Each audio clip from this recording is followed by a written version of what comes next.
নমস্কার বন্ধুরা, পুনাস কিচেনে আপনাদের সবাইকে স্বাগত। আজকে আমি হাজির হয়েছি আরও একটা নতুন রেসিপি নিয়ে। চলুন রেসিপিটা শুরু করি। এই গরমে কিন্তু আমাদের সকলের কিন্তু নাজেহাল অবস্থা, তাই সবাই খুব বেশি করে জল খান, জল তেষ্টা না পেলেও জল খান। আর এই গরমে আমাদের কিন্তু ঠান্ডা ঠান্ডা আইসক্রিম বলুন, লস্যি বলুন, দই বলুন, এগুলো খেতে কিন্তু খুব ভালো লাগে। আমি আপনাদের সঙ্গে আজকে একটা লস্যির রেসিপি শেয়ার করতে যাচ্ছি, কিন্তু আলাদা রকম স্বাদের, একটু ভিন্ন ফ্লেভারের ম্যাঙ্গো ফ্লেভারের লস্যি আপনাদের সঙ্গে শেয়ার করতে যাচ্ছি। কাঁচা আমের লস্যি, একেবারে ইজি প্রসেস। একটা আম নিয়েছি, সেটাকে ভালো করে ছুলে পিস পিস করে কেটে নিতে হবে।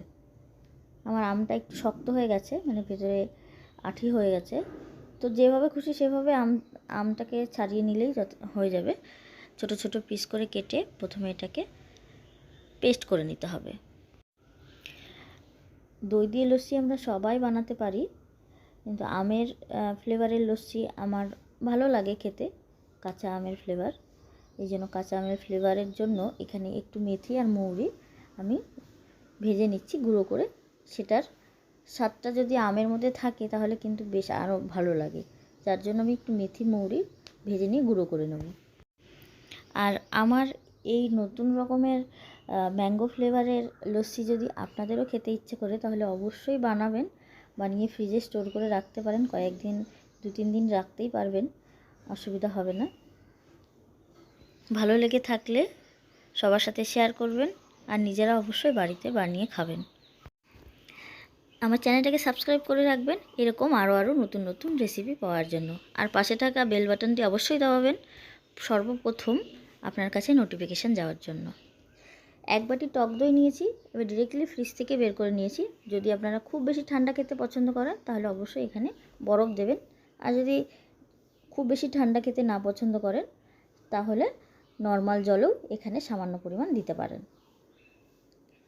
আর দিয়ে দিচ্ছি আমের পেস্ট।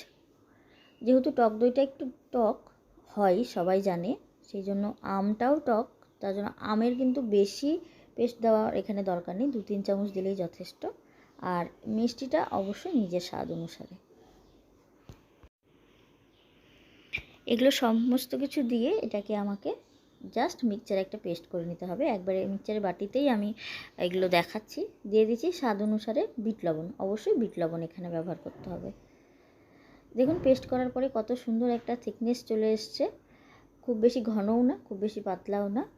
সামান্য পরিমাণ নর্মাল টেম্পারেচারে জল দিয়েছি, প্রয়োজনে আপনাদের ঠান্ডার জন্য বরফ ব্যবহার করতে পারেন।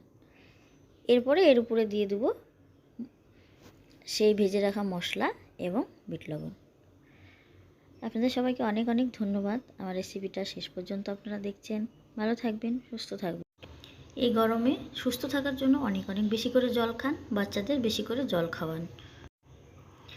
ভেজে রাখা মশলা আর বিট নুন দেওয়ার পরে একটা আমের টুকরো দিয়ে এখানে গার্নিশ করে দিচ্ছি, শুধু ভালো লাগার জন্য। এটা না দিলেও চলবে,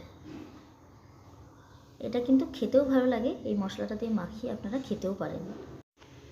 আবারও আপনাদের অনেক অনেক ধন্যবাদ আমার রেসিপিটা দেখার জন্য।